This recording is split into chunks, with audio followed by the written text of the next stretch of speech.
And Gwen, just for you and our viewers at home, just so you know, Clinch Avenue, the Clinton police have said that that is closed. A little bit of rainfall, by no means enough to actually put the entire fire out. So crews still have a very long task ahead of them. Look at this new video we're just getting of some of that flooding in the Clinton area. We have sent our crews out to verify where the flooding is happening so you can avoid it this morning. Both men spent more than 6 hours buried under dirt at that construction site. First responders say both should be okay.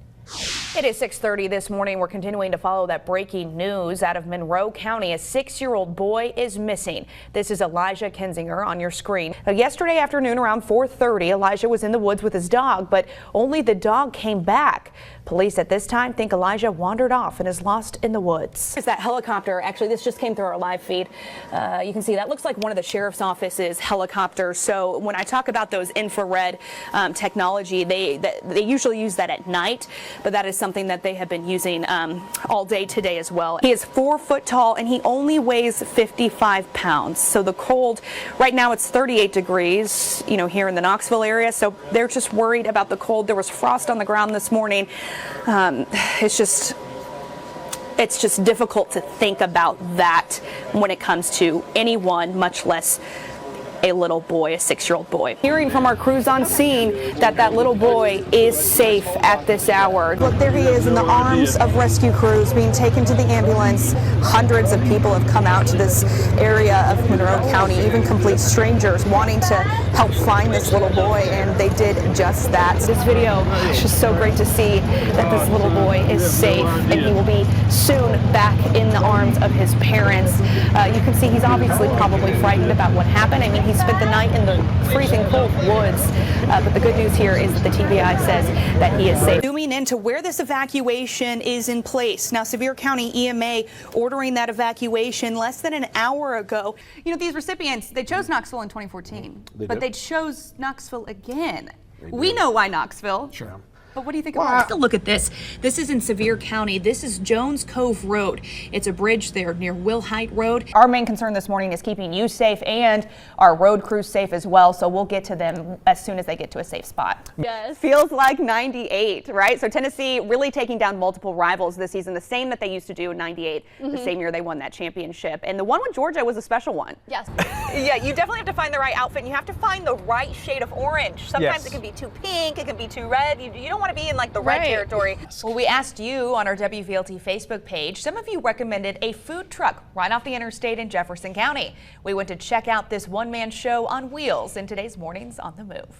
Well, a Knoxville man spent almost 700 days in a Venezuelan prison. The U.S. government calls the terrorism charges against former Marine Matthew Heath misleading.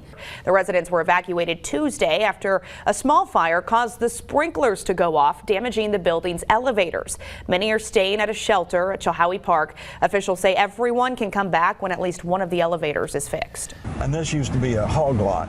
Gerald York can tell you just about anything when it comes to the small town of Pall Mall.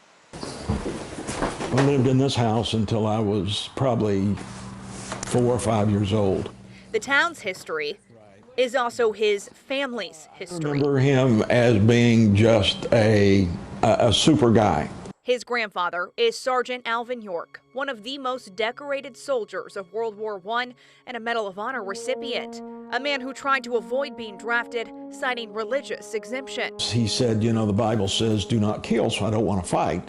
But he was drafted anyways. It was 1918 in France when Sergeant York guided 7 men against more than 100 German soldiers. He single-handedly took out more than a dozen before they surrendered. He said, I just did my job.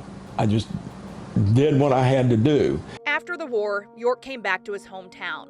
He and his wife Gracie settled down and had 10 children. His work wasn't over.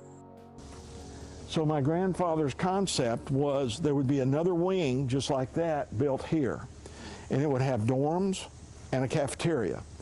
So people could come here and stay, go to school, learn a trade, and then graduate.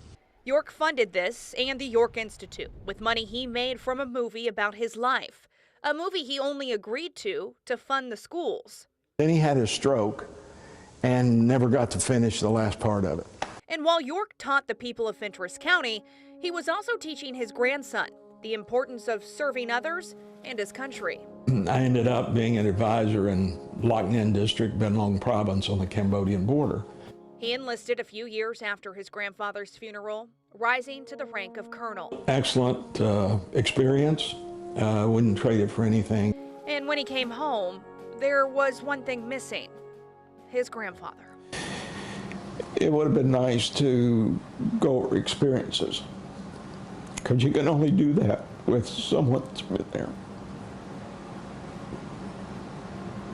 And while he's not here physically, his spirit lives in these hills. He wanted this. Colonel York is now the chairman of the Sergeant York Patriotic Foundation, continuing to educate others about his family history at what's now the Alvin C. York Historical State Park. That's my favorite picture of my grandfather. That's how I remember him. In Pall Mall, You look like him. Oh.